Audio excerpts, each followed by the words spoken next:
Assalamu alaikum. Very good morning. So to this lecture, we're going to proceed with lecture 17, which is still in week 9 topics of lectures. So previously, if we can recall, we have learned about the Ampere's capital law, which is the second law that can be applied in calculating the magnetic field intensity. So for this lecture, I'm going to proceed with these topics, which will be on the concept of curl. Okay, concept of curl, and then we're going to learn about the Stokes theorem, and then we're going to proceed with the magnetic flux density topic. Yeah. Right.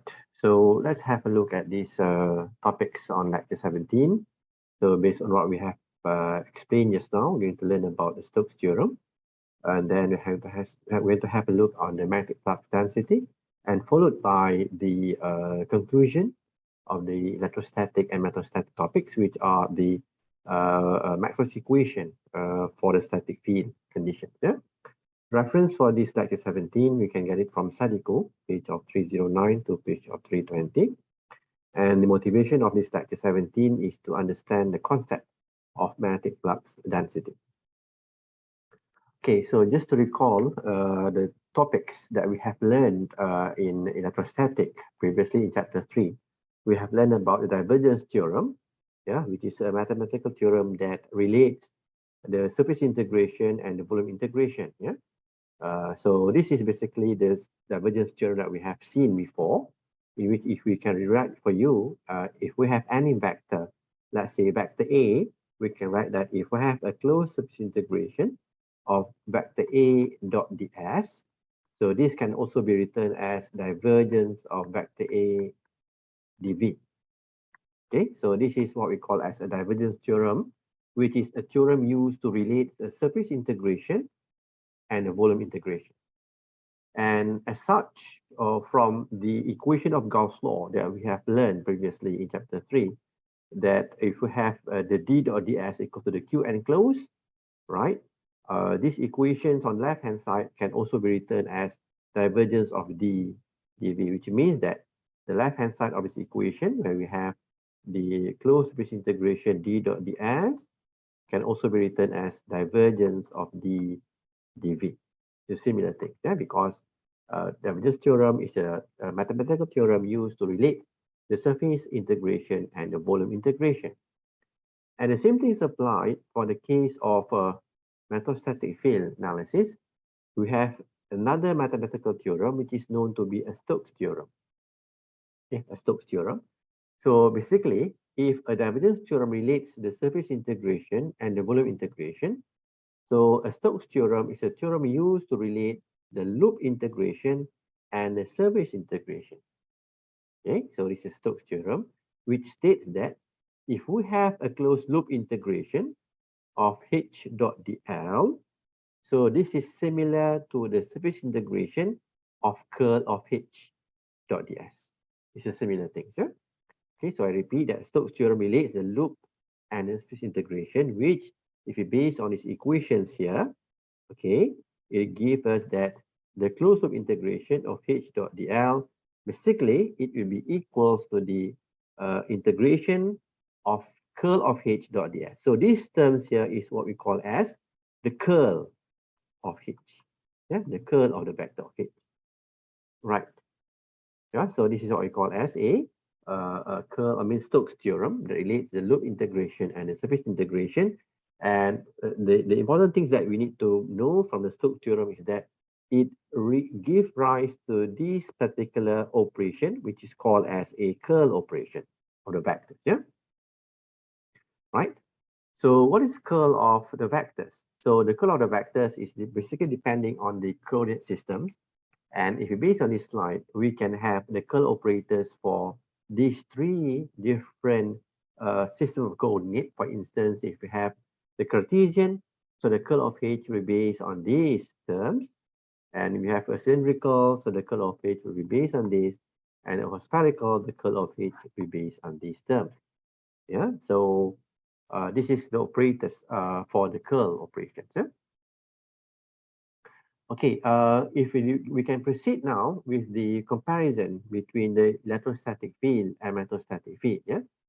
we are going to compare the parameters that we have seen previously in electrostatic with its counterpart in metastatic. Okay, for the first, let's have a look at the electric flux. Yeah, so for the electric flux, we have a symbol of psi of E, and the unit of the electric flux is given in Coulomb unit. Okay, whereas for the metastatic field, we also have a magnetic flux, which is given to be having a symbol of psi of M, and the unit of this magnetic flux is in Weber. Okay, right, and we have the flux density, which is having a vector of D. We have learned this in chapter 3 before, yeah, which is a flux in a vector form. Yeah, so the unit for this is coulombs per meter squared, and the same flux density can be recorded for the case of magnetostatic field, where we have the symbol for the magnetic flux density is B vector, and the unit for this will be Tesla, or also in Weber per meter squared. Okay, so we can use Tesla or Weber per meter squared to represent, as a unit for the magnetic flux density. Okay, and relationship between the flux density and also the flux is given by this third comparison, where we can see that for the electric flux is given by this equation, then that the electric flux will be equals to the integration of d dot ds. Yeah, so similar things can be recorded for the magnetic flux, in which we have the psi of m should be equals to integration of b dot ds. So we can see that based on this comparison, we just shift from D to B, yeah, for us to calculate the magnetic flux for respective electrostatic and magnetostatic field condition, yeah. Okay, and for the fourth comparison, we have this equation, which is the Gauss law, okay, which states that the closed surface integration of D dot ds will be equal to the enclosed charge, yeah, will be equal to the enclosed charge, in which we know that the flux basically should be equal to the charge. Yeah, the flux is equal to the charge, and based on that, we can write that the closed surface integration of the surface, the d dot ds, shall be equal to the enclosed charge. Whereas for the case of magnetic field, it can be recorded that the flux, yeah, the flux, magnetic flux, which is basically based on the closed surface integration of b dot ds, it will be equals to 0. Okay, so the reason why the value for the flux is equal to 0 for the closed surface integration is due to the fact that when we consider, let's say we have a magnetic bar, we have a north and south pole. So basically the flux will be directed from the north pole to the south pole like this, yeah? So that should be the flux direction for the case of magnetic field or magnetic flux, yeah? So that should be the flux direction from the north to the south pole.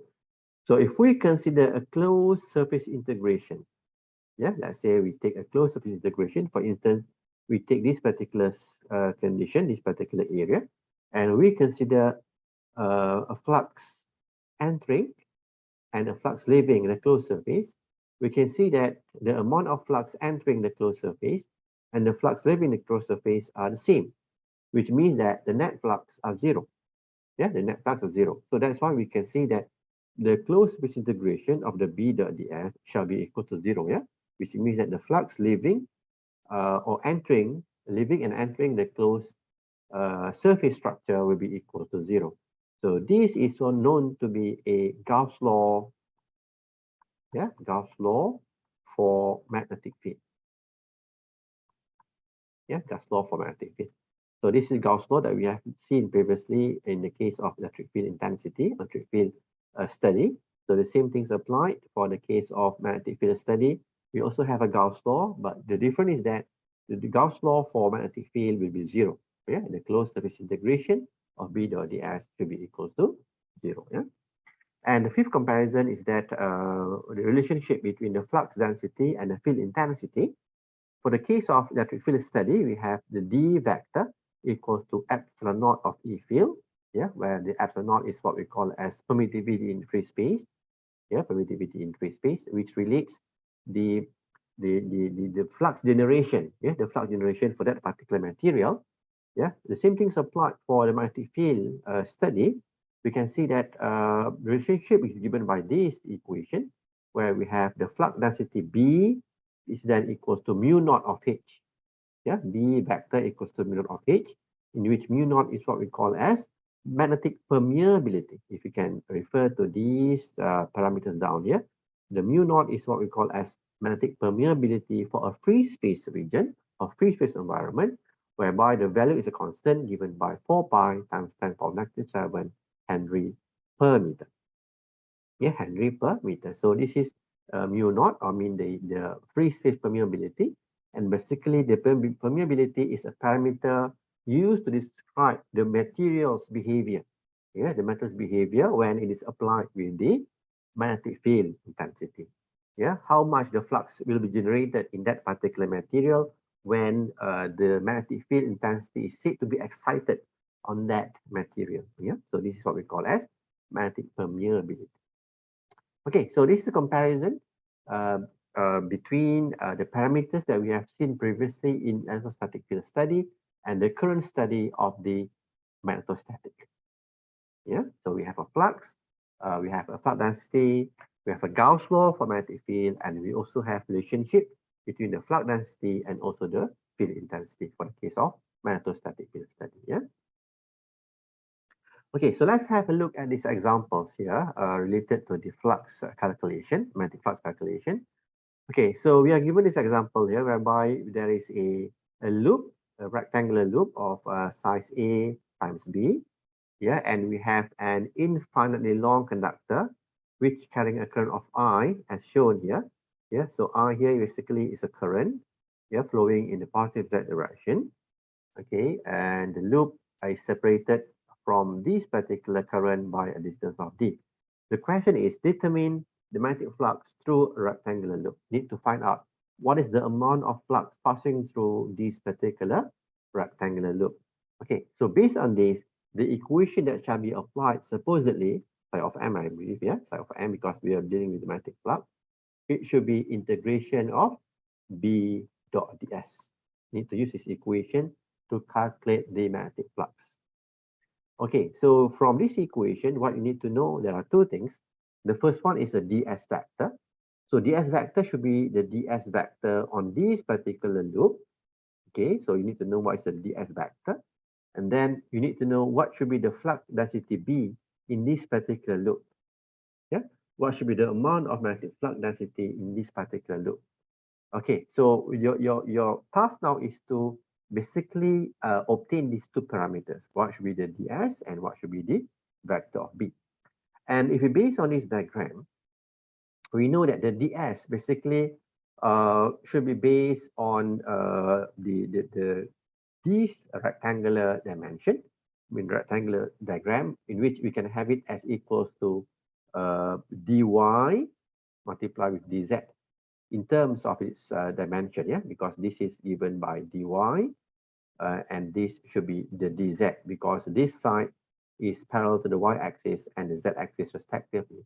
So that's why the ds should be dy multiplied with dz with dz. And in terms of the vector, yeah, in terms of the vector, you need to ensure that the vector should be a normal with regard to this particular rectangular structure. So from here, we know that the unit vector for the ds will be either x unit vector or negative x unit vector. Yeah, it should be either this x or negative x. Yeah. Okay, so why I said either x or negative x? Because this ds vector must follow the unit vector for the b later. Yeah, you must follow the unit vector for the b later. So before we can determine whether the ds is it x or negative x, we need to first obtain the b vector. Yeah. So the B vector basically is the flux density, which is consists or exists in this particular loop structure. So knowing that relationship between the B and the H is given by B equals to mu naught of H. Yeah, from the previous slide, we have learned about this relationship between the B and the H. Okay, and from here, in order for us to find the B, the flux density, you need to first find the H field intensity. The H field intensity inside the loop here. Okay, so the H field intensity inside the loop here can be obtained from the I. I will be the current that will produce the H in the loop. Okay, and knowing that this particular current is infinitely long, we can see that the heat field produced by this current should be given by I over 2 pi r in a phi direction in ampere per meter unit. Yeah. So this is a equation that we have seen previously in the ECL study. Okay, and this will be the heat field that will be generated or that will be produced in this particular loop. Yeah, in this particular loop. Okay, so we need to actually do some modification to this equation of H. Yeah. The first thing is that for the R, here will be a radial, I can say the radial distance or perpendicular distance from the filament to any position here in this particular loop. Let's say I choose this point randomly. So I can say that the distance from this filament current to this point, yeah, randomly, it should be given by Y. Y is a variable. So why I choose Y? Why? Because this Y is a variable and Y is chosen because it is parallel to the Y-axis. That's the reason why. So instead of using R, I can use Y to substitute the R. Yeah, so it can be written as I divided by 2 pi of Y. Yeah, remember Y is a perpendicular distance to substitute the R parameter here. And for the phi in your vector, so phi you need to change it to the L cross R, in which the L should be the current direction, which is in the Z direction. And the R basically should be the unit vector directed from the filament current to the point of interest. So that should be the R. And based on this, we know that the R direction should be equals to the Y direction. So based on that, the phi basically will be X or negative X direction. So yeah, negative X direction because Z corresponds to negative X. So for that, you're going to have the phi will be in the negative X direction. So for this, we can then write that the B will be equals to the mu naught of H because we assume a free space environment and going to have mu naught of I divided by 2 pi Y in the negative X direction in Tesla unit. Okay, so that should be the B that is said to be, that is said to exist. Yeah, said to exist in this particular rectangular loop, which means that any point within the loop will be having or can be represented by this flux density B, yeah, because Y here is a radial distance from the filament to any point within the rectangular loop, yeah. Okay, so from here we can use this equation of psi of m equals to b dot ds integration to calculate the total flux in the loop. So we can have psi of m shall be integration of b, which is mu naught of I over 2 pi y negative x direction, and the ds shall be equals to dy dz. And as what we have mentioned just now, you need to choose either the x or negative x. Yeah, x or negative x. And based on this, we need to choose negative x because we need to have the unit vector for ds to be similar with the b. Yeah.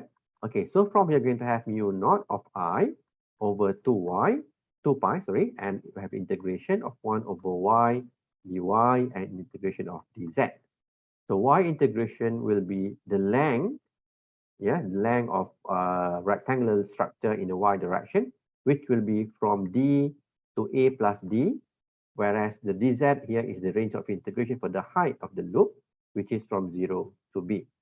So as such, when we proceed with the integration here, we're going to have that the psi of m, the total flux inside the loop, will be given by mu naught I over 2 pi ln of a plus d over d, and we're going to have b then for this height. Yeah, so that should be the flux in the units of Weber. So this will be the flux that will be recorded or that can be captured inside this rectangular loop of dimension a times b. Yeah, so that should be the answer for this problem.